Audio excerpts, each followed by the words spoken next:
चहित में धनी चल करे कटनिया, जाहिब अकेले तो होई परेशानिया।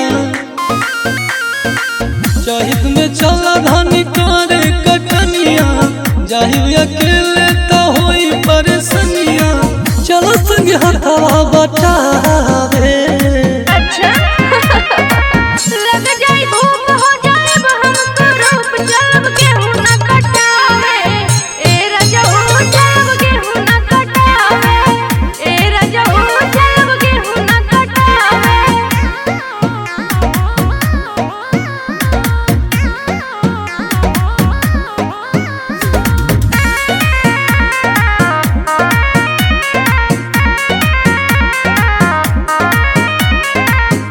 काहे सुकवार भइलू चहले के बेरी हो, होता दोपहर धानी जनी कर देरी हो।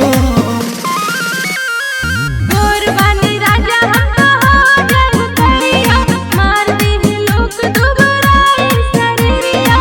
लगल तू अब बहकावे।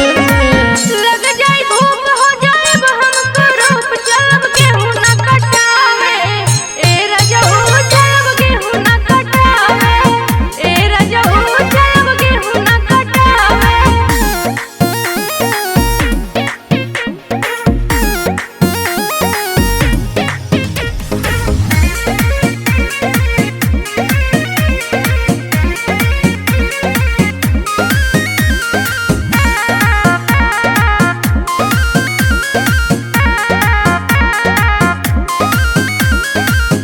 दो दिन के कटनी बावे पहले बाड़ू हाला हो, अपना हमरद पहरा हम कके संग चला हो।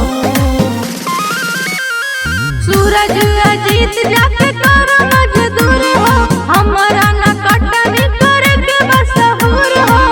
हम ही के चाहे पटा